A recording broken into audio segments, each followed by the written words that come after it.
Welcome to the Round 15 SuperCoach Coach podcast. I'm Marcus, and this week I'm joined again by Bryce. Welcome back, mate. G'day, gents. Thanks for having me along tonight for the therapy session. It's good to see you both.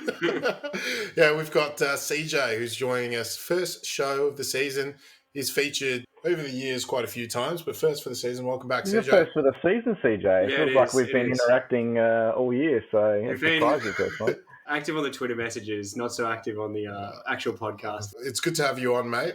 Why don't you kick us off and maybe also add how you've gone over the buys and whether you've considered it a win. I know that ranking-wise, you should probably feature a little bit more. You're doing pretty reasonable, mate. I'm doing okay. Not as well as this time last year, but still feeling all right. I scored 16-11 for this week, which in the grand scheme of things, not too bad. But considering I had 18 playing, I thought was a little bit disappointing. My least favourite moment for Around the Grounds was Mitch Duncan, which he's managed to derail my season for a second year in a row. I don't have a never again list, but Mitch Duncan's getting pretty close to making it.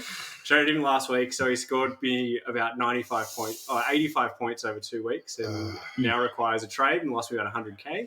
So that's not good. Yeah. But on the plus side, this week I did bring in Lachie Neale, which feeling pretty smart about that one. I had a reasonable buy period. Went about 1,500 spots, so been doing okay all year, but yeah, not quite as well as you, Marcus. Just outside 1,500. Yeah. That is a very good rank. Can I say that being somebody who's ranked above you? Yeah, slightly above, yeah.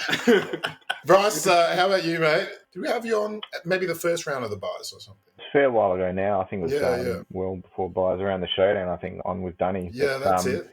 So, yeah, I guess plan out my buy period pretty heavily with spreadsheets as far as trade in, trade out. So I was all set up, ready to go until the West Coast Richmond game got moved. So that was a big hit for me. So I managed to re-navigate myself through using the two extra trades. I ended up with 17 for the last week. So I was scheduled to have 18. And then that dropped to like 14 or 15 pre my navigating. So I ended up with a score of 1546, so not great for 17 players, and that was largely due to the guys that I brought in. So the 4 trades that I made in round 14 netted me under 200 points. So I brought in Travis Boat, who had his lowest score for the year.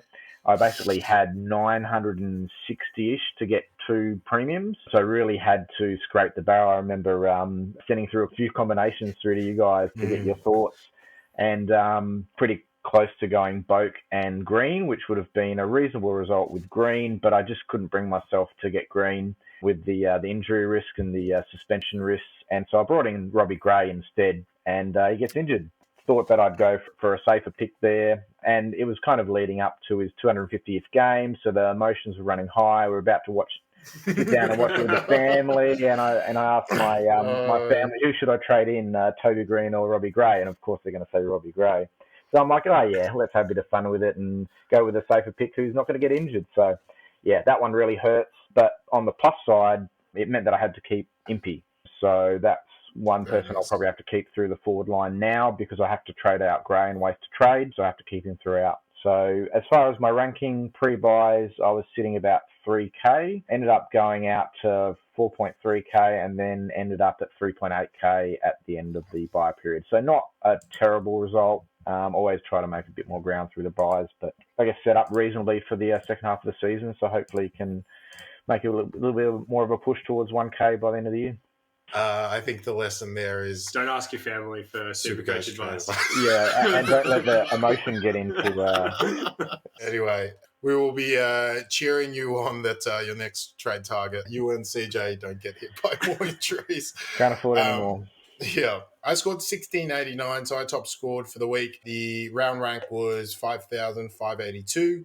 Probably wasn't as happy with the team as I could have been, considering there were 18 playing, and I guess you had 18, but you had Duncan's 10. So there were some underperformers in the team. Hawkins 58, Daniher 57, Walsh 71, Cripps in the 70s as well. He's exiting my team for Max Gawn this week, and I am so happy that's the last time Patrick Cripps is going to be my team for a while, maybe. Q 130 from Patrick Cripps this week. Maybe I'll bring him in. It's Duncan to Patrick Cripps, locked and loaded. So I've gone up to 1136th. for Nice. the overall season rank. That's a season high for Very me. tidy. I have 10 trades at the start of this round, which I think is more than most. And the team's looking pretty good. I traded in Aaron Hall for Isaac Heaney instead of bringing in Bontempelli the last round. And I'm happy that went with Hall. Luke McDonald came back and played on the wing. And I think they're the only team in the AFL where they've got their seventh defender rotating on the wing. So that was definitely a risk, and that's looking pretty good after 100 score. So I'm pretty happy there and looking forward to our full teams running for the second half of the season. It's always pretty exciting to see sort of your maximum top scores. We're now getting into the 2,400 category, hopefully sort of regularly. So welcome to the Aaron Hall Club, by the way. Yeah, thank you. Severely missed out. I think he's averaging 120 for the last 6 rounds now. So late, but at 530 it was still comparably cheap for what he's averaging. So we'll still take it. In terms of our SuperCoach coach group, our Patreon top scorer for the week was Clinton's team, Zach B. Nimble. So 1937 was his score, that's a huge round. He's ranked 655th after that score. So congratulations to him. And the leader overall for our Patreon group and in the running for our cash prize at the end of the season is Zach's team. Patton's Generals has retaken the lead with a score of 1871, unseating Travis's Styling and Profile. And so it's been a very tight competition up the front there. And shout out to Fort Bondi, who scored 1756 and is only 80 points behind Zach. So very tight up there, and quite a few other people who are in and around that contention. So looking forward to cheering that one home. In terms of a top scorer on our main SuperCoach coach group, that's Daniel's team, COVID Can Gag F, which I think we know what that means. His overall rank is 42nd overall. Well done, mate. In 1988, obviously, he was already going pretty well before that, but good work to Daniel. Some top scorers there. I think the guy's 16th overall. Mark's MRYP also scored pretty well in the main SuperCoach coach group. So that's the shout outs for the week. Well done, community. Let's get on to some questions. So interesting point in the season. Let's do a quick trade check. So I mentioned before 10, CJ? I've got 6 this week for trades. Bryce? 6 as well. Okay, and you both are forced into a trade this week. Okay, so I think there are quite a few people in that particular boat though, and that's good that we have you both on because everyone can't be in as luxurious a position as myself. But it's not about the trades that are left. It's about the. It's about how you use it. Yeah, that's what I was going to say. But yeah, that's a good line. All right, guys. Well, hopefully your 6 trades give you great bang for your buck. And there's a lot of people in the community who are facing similar challenges. So it's good to have that context in mind. A lot of the questions now are relation to completing your team if you don't have a lot of trades left, and the best way to navigate keeping an amount for injuries versus pushing your team. And for anybody new to listening to CJ, he's definitely going to recommend a more aggressive approach.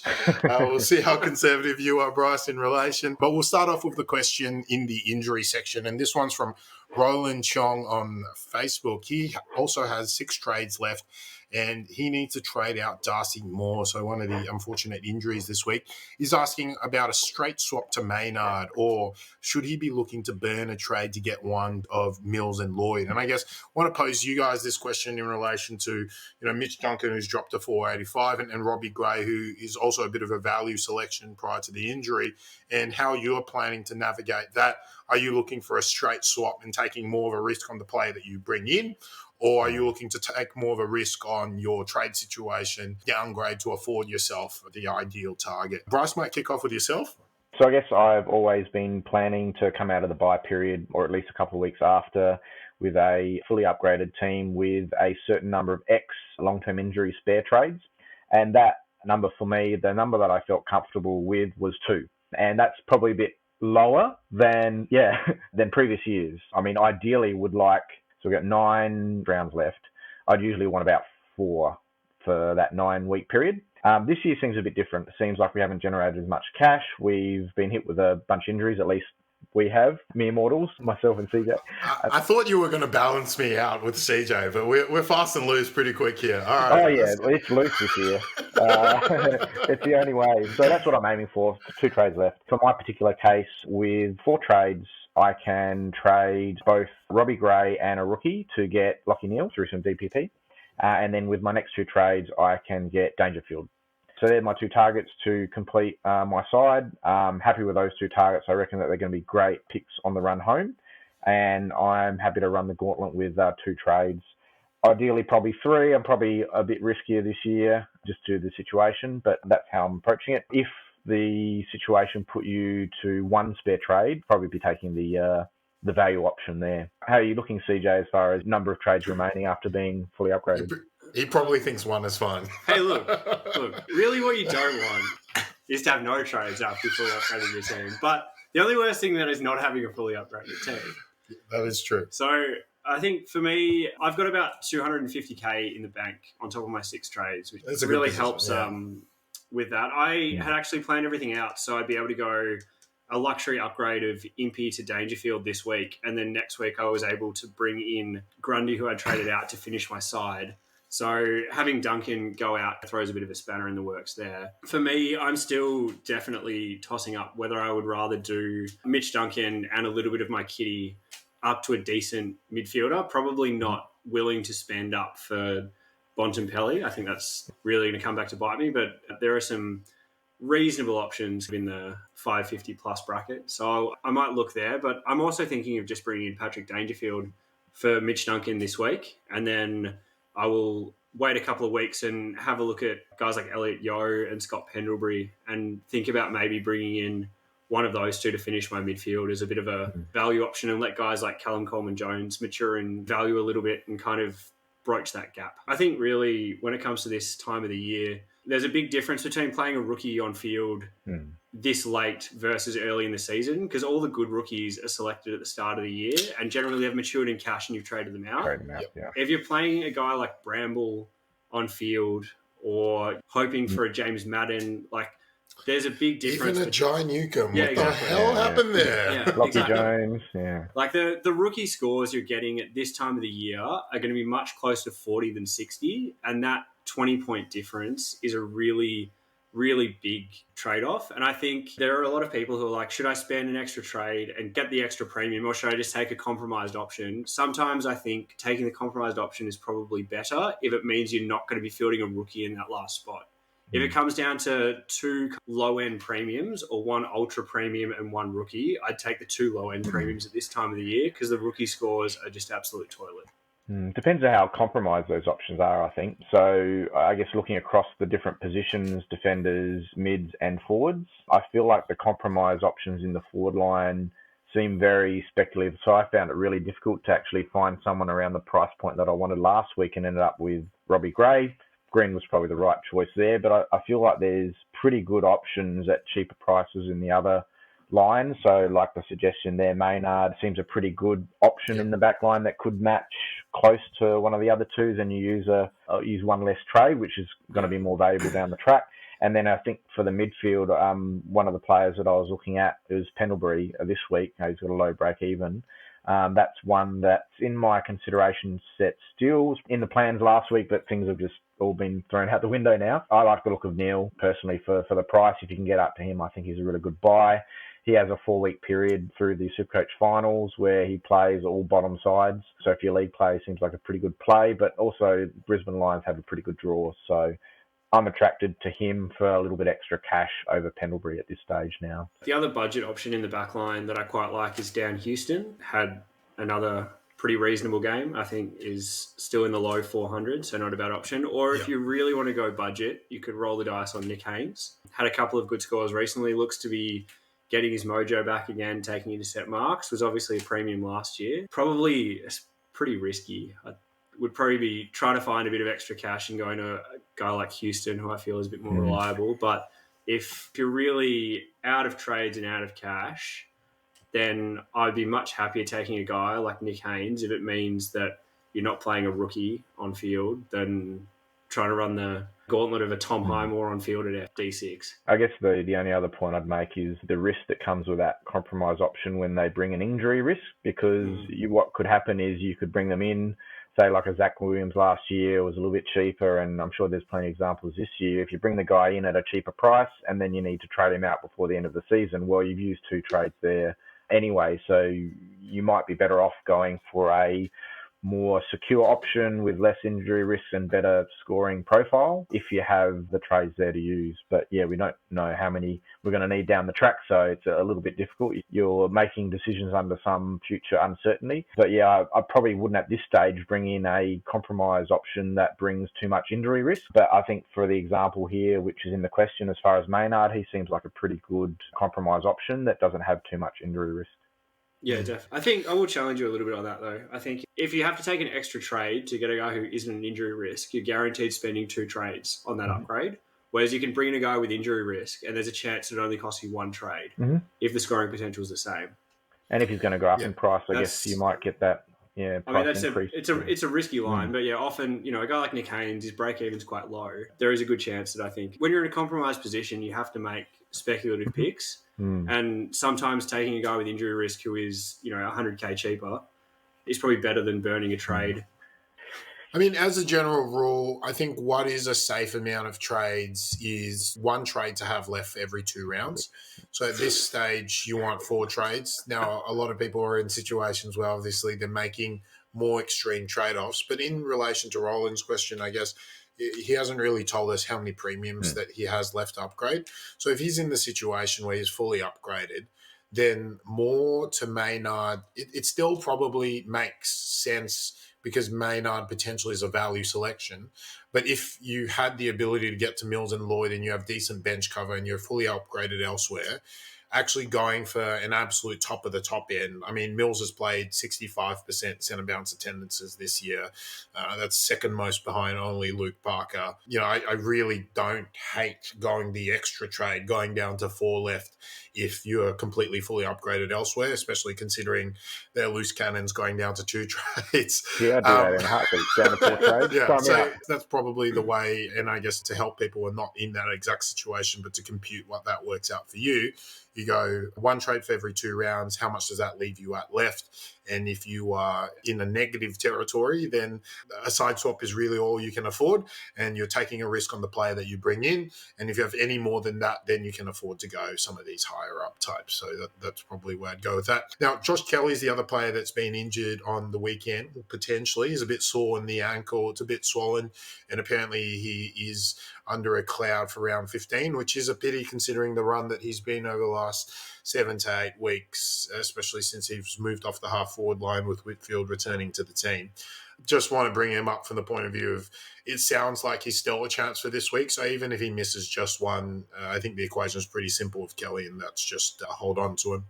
There's obviously a bit of... for the rest of the season. GWS have been a lot better with their transparency on the injury list this year than in previous years. I have terrible flashbacks to Josh Kelly's 1-week injury spiraling into a 5-week injury a few years ago, but they've been... Then why was he on the half-forward line? Don't even talk to him. I started him. You still have him, CJ? Yeah, of course. Oh, that's all right then. At least you can trade him out. Yeah. No, I'm not that stupid.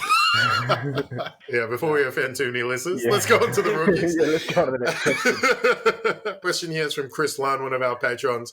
Who's the best downgrade option this week, minus Jai, Newcomb, and Ned Reeves, if they are named? I think as any rookie playing in their first couple of games now, at this stage of the season, there's poor job security and a reason that they haven't played so far. So definitely ties into the conversations that we've been having so far. And he's listed 3 options here. So Edwards for West Coast, but there is the threat of A-grade quality midfielders coming in, Tim Kelly and Luke Shuey. Number 2, Kieren Briggs, who Bryce has held for the whole year. First as a loophole and now is back in the team for the second game. On the bubble now, but can be ruined by money potentially coming back. And the third one, Bramble for Hawthorn. He scored okay, but Chris's point was he didn't notice him in the game at all. And he says, thanks for any insight so you can trade up to Lachie Neale. So definitely a worthwhile downgrade if you can get up to Lachie Neale. What do you reckon, Bryce? Where are you looking toward rookie options? That's exactly my trade this week is to bring in Neale and to find a rookie downgrade to enable it. I don't have Reeves at the moment, so that's probably the difference. And I do have Newcomb, Briggs, and Bramble. So my option is Edwards or Reeves. I probably don't have too many strong opinions on rookies, but it's mainly around what it does to your structure. So my consideration is I already have Bramble and Newcomb in my midfield. If I was to bring in Edwards as well, it would mean I'll have 3 mid-only rookies on the bench, which removes any kind of DP flexibility that I have in my team, which isn't ideal. For my situation, I'm probably going to bring in someone like Reeves or a 102 ruck forward, probably Reeves at this stage. So that actually pushes one of my mid-forward rookies from my forward bench into my midfield to give me some kind of swing set. As far as the quality of those rookies listed, I think that Edwards seems like a pretty good option if he keeps his spot, but I think that there's a lot of threat from those returning mids. We don't need them to make money. I don't think that these are money makers, so it's all about cover for the rest of the season. Is Edwards going to hold his spot beyond when we might need him? That's probably the consideration for him. Yeah, Briggs has been identified as he's probably going to go back out for mummy when he's ready. So it doesn't seem like he has great job security, but he has that DPP flexibility that you could use with someone like Madden if you still have him. And your Bramble, I touched on before as far as mid-only and having too many mid-rookies in your team can remove your flexibility. What do you guys think about those rookie prospects? Yeah, I really like what you said in terms of at this stage of the season, you're really looking positionally a little bit more in terms of the right mix that you have on each line and the cover. So if you're looking purely at the quality of the rookies, then I think from a job security standpoint, obviously the Hawthorn guys stand out a little bit more. I don't really hate Briggs' selection. I know he's only made his second game so far this year, but he's been in pretty decent form and they are now playing 2 rucks each game. So I think he will get a few on the run home. Edwards is probably one that will need to maintain the form to stay in. So he's potentially a little bit riskier, has a lot more challenges to keeping his spot as they head into the final series. And to your point, it's not about money making at this stage. So as much as Edwards looks great at this point, that certainly has to factor in. And so, yeah, positionally would be a great way to look at it.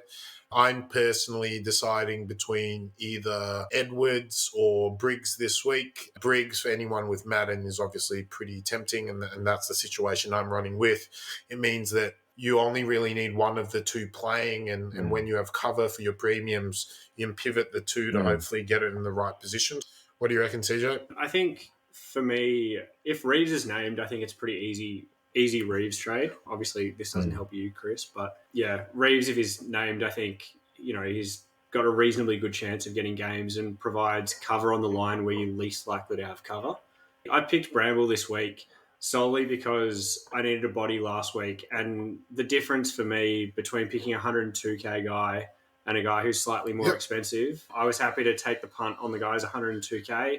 Hawthorn also play Saturday and Sunday in the next couple of games. They're definitely not primetime television, so I reckon they get relegated to a lot of later slots, so might not be the worst loophole player. Edwards is probably the guy I'm looking at picking this week, solely because he's played well and could potentially retain his spot. But if I had to rate them, I'd probably go Edwards 1, Bramble 2, Briggs 3.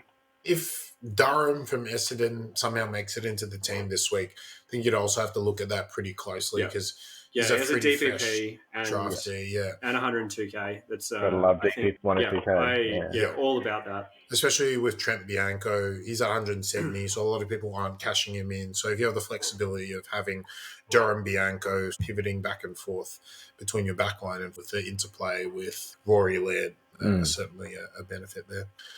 Next question is about trade out candidates. This one's from David Bailey from Facebook. Impey versus Daniher, which would you keep at F6 versus which you'd trade out? Quite like this one because I think a lot of people are looking at those two that they've started with this season and going, how long do I persist? And Impey's obviously had a reasonable win the last week, and Daniher had a bit of a loss. But going into last week was Impey out, Daniher in. What do you reckon, Bryce? How would you rule there? Good question. I was just looking at Daniher's last few scores. He seems to be slowing down a little bit, but Brisbane do have that good kind of fixture for the rest of the season, so he could be one that benefits from that. His break-even seems to be about 80 from what I see. Is that about right? So it doesn't look like he's going to lose a huge amount. If you're trading out one of those Impey Daniher types, I probably wouldn't want to go for a compromise forward option. I'd be wanting to get up to a Dangerfield or a premium option in the forward line. So if you can get up to one of them, I think it's a good choice. Has Impey turned it around? I mean, I think that he has been more consistent across the season. Daniher had a really hot patch there, but that's what key forwards are like. He might be having a little bit of a downward period, and then he might bounce back. If I needed to make a decision on both of them, not having owned Daniher but owned Impey, I'm probably favouring to hold Impey a little bit more consistent with his scoring. But I know, Marcus, you've had Daniher for most of the season. Do you still own him? Yeah. You might be... I'd be biased in the other way, I reckon. Okay. Yeah, I haven't had Impey for a while. Yeah, interesting. Yeah, and I didn't pick Impey because I was worried about his role. I think Day going down, they've been on record as saying, is a bit of a godsend for Impey owners, and I think Day coming back seems to have impacted him, so I certainly have some confirmation bias around his potential to score moving forward relative to the competition he now has for that particular role. But he did get a lot of handball receives out of the back line this last weekend, which you would have been very happy to see. I think more than anything, it is more the handball receive part. I don't think he's looked like he's moved to the wing, which would certainly be a big concern and cause me to really push for Daniher. The point is more, though, if you have two people to give the ball out to in the back line, will it be Will Day and CJ versus Impey now that Day is back? All it takes is a 10% decrease in his current scoring to stop him being in premium territory. Like 10% drop in opportunity in terms of handball receives doesn't seem like a big deal, but then in SuperCoach point of view, it's a pretty big sort of disadvantage. So that's why I'd go Daniher. We expect the poor games once in a while, so I hope that'll be offset at some stage, but obviously some bias playing in there. I'm unbiased because I own both, so I can be the tiebreaker here. I've been looking at trading out Impey for the last couple of weeks. I think he's had a little, it's not necessarily a role change, I think just a bit of a reshuffle. Like, I think Impey's been staying down a bit more. He hasn't been taking as many intercept marks. He took a few in the first quarter last week when he was the only person available to go fly, and he clunked them. And I think that's a big contributor to his inflated score. Most of his scoring came in the first quarter, which looked pretty good, but he took quite a few intercepts. Daniher, I think the fact that he's been pinch hitting as a second ruck gives me a little bit of confidence that there's still a bit of free value there. I think that kind of offsets Impey's occasional kick-ins. There's more of a chance that Daniher goes on a little bit of a run or just spikes 150, 160 score where he kicks a bag against a bad team that just pushes his average over Impey. So I think if I was trading one out, it would probably be Impey. But for me this week, I'm going to hold both of them because they both have a break even around 80. Happy to keep both for the rest of the season if you're low on trades. Yeah, exactly. Very happy with that relative to the options that you have in the forward line. Yeah, I mean, if you could see another week of them, then you could make a decision based on that. Yeah, exactly. If you want to see Dangerfield drop or want to see some of the other options, just to get another data point and see if you have any more injuries that you need to deal with and then make an assessment. Yeah, it's interesting. I looked at their averages and Impey's averaging 91 for the season and Daniher's 78. I thought it was actually a little bit closer than that. But yeah, Impey did start pretty well. He's a long way away from that, I think, as far as his role now. All right, next question about trade-in targets. This one's from Grain-Fed Beef or @XFalconKnightX on Twitter. Neale this week with the potential Geelong tag. What do you reckon about that, Bryce, as a guy who's been looking at Lachie Neale? I think O'Connor blanketed him a bit earlier in the season. So a couple of things to think about with this one. The first point is that this trade-in is not about this single week coming. It's about the rest of the season. So if he has a down game in the kind of context of the rest of the season, doesn't make a huge impact. there's no guarantees that it will be a down game. Last time he played O'Connor, I think he was carrying a bit of an injury, and maybe he can work through that this time. The other comparison is if you wait a week and get him next week, does that mean you're playing Jordan? And so you're comparing the score that Jordan will get and Neale will get this week. So who do you think will score more? I'd probably back the premium being tagged over Jordan. As good as he's been, I'd probably back Neale in that situation. And what happens if Neale actually gets off the chain, gets through the tag and scores well? He actually has a reasonably achievable break even. 94. About 94. So 94 seems pretty achievable, and you could be paying more the next week. So based on all of those, I mean, it depends if you have another option to go for this week. Maybe you're filling your forward line first, and then you'll complete your midfield next week. I don't think there's anything wrong with that. He probably shouldn't go out too much in price, and you get another data point to look at. But for me, I'm happy enough to bring him in this week despite the pending tag. I think there's probably still question marks in terms of how he's going to score for the remainder of the year relative to people at 570k. There's still consideration that needs to be paid to the fact that he had an interrupted preseason and then he had an injury. It was an ankle, so it's not as though he could keep running on it during that return from injury. And what will that do to his scoring for the rest of the period? Considering I think this is probably his only second big game, although both big games were 150 plus. I guess if you were considering somebody in a similar price tag that you felt confident about, I don't think Neale is sort of hands down the only pick this week just because he's 570 and was at 700. But having said that, he's a pretty undeniable option in terms of potential upside to his current price point. And that means that more often than not, people will like to take the risk there. And you certainly would say that that's a worthwhile risk to be taking. Yeah, I think the reasons to not pick Neale are not the Mark O'Connor tag potentially. Like, if you're confident in a player and you want them in your team, you shouldn't be concerned about whether or not they're going to get tagged. If the only reason you don't want to bring in Lachie Neale this week is you're concerned about an O'Connor tag, just bring in Lachie Neale.